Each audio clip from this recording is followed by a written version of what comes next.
se faire sa propre priorité ne devrait pas être considéré comme un acte égoïste. Il faut savoir apprendre à dire non. Il est important de refuser des demandes ou des engagements qui ne sont pas en phase avec de passer à la suite, je tiens à te remercier d'avoir cliqué sur cette vidéo et si tu es nouveau, je te salue, bienvenue dans la famille. N'hésite pas à t'abonner, à liker et à activer la cloche pour ne rien rater de mes prochaines vidéos. Ici, je fais des vidéos vlog, lifestyle et aussi Let's Talk. J'ai nommé un podcast qui s'appelle Let's Talk et dont le sujet est aujourd'hui comment faire de soi sa priorité.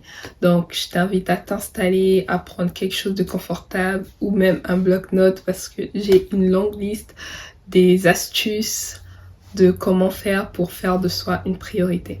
Voilà. Vous savez, dans un monde où les sollicitations extérieures sont constantes, il est facile de s'oublier et de toujours placer les besoins des autres avant les siens. Vu le monde dans lequel on grandit, où on nous fait passer pour les méchants à chaque fois que tu veux t'occuper de soi, je comprends vos inquiétudes. Mais il est également de mon devoir de vous rappeler que faire de soi une priorité n'est pas un acte égoïste. Pour ma part, c'est plutôt une nécessité pour maintenir non seulement son bien-être, son équilibre, mais également sa paix intérieure. Donc, apprendre à se recentrer sur soi permet non seulement de mieux se connaître, mais aussi de mieux gérer les relations et son environnement. Dans cette vidéo, je vous ai mis quelques petits conseils et quelques petites astuces pour faire de soi sa priorité au quotidien. Premièrement, je te dirais de prendre conscience de tes besoins. Alors, premièrement, tu dois identifier tes besoins. Que ce soit sur le plan physique, sur le plan émotionnel, sur le plan spirituel. Tu dois prendre le temps afin d'identifier qu'est-ce qui te donne envie. Tu dois prendre le temps de réaliser ce dont tu as réellement envie en te posant des bonnes questions et ce sur tous ces aspects que je viens de citer.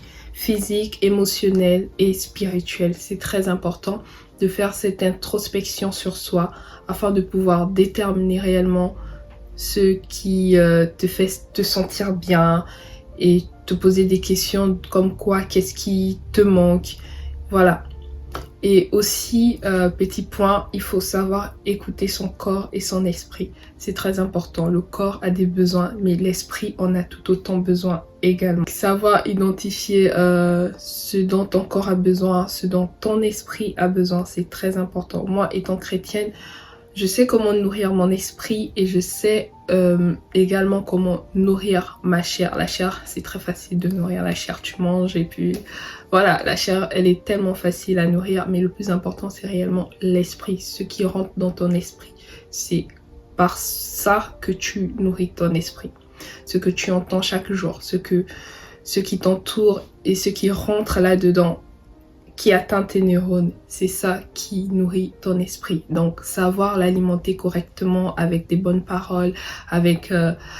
voilà, tu dois savoir ce qui te fait vibrer afin de pouvoir le nourrir correctement. Exemple, si tu es fatigué, si tu te sens fatigué ou stressé, c'est clair que c'est un signal que tu dois prendre soin de toi.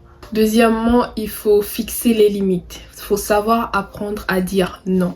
Il est important de refuser des demandes ou des engagements qui ne sont pas en phase avec ce à quoi tu aspires, qui ne sont pas en phase avec ce dont tu as réellement envie, afin de ne pas être surchargé.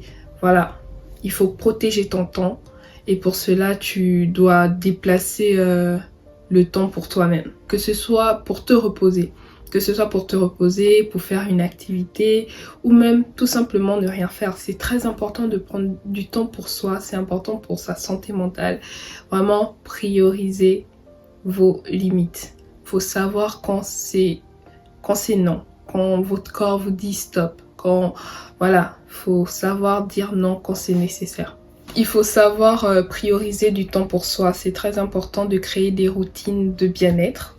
Par exemple, que ce soit du sport ou de la méditation ou tout simplement prendre soin de ce qui rentre dans ta bouche, c'est-à-dire au niveau de l'alimentation. C'est très important, et aussi de savoir définir des moments de pause.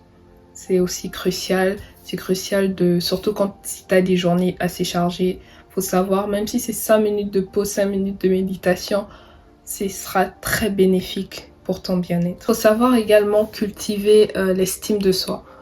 Alors, prendre soin de soi-même, c'est pas très compliqué en soi. Une fois que tu mets ces petits éléments dans ta petite routine, tu te rends compte que, mais pourquoi je l'ai pas fait depuis longtemps en fait.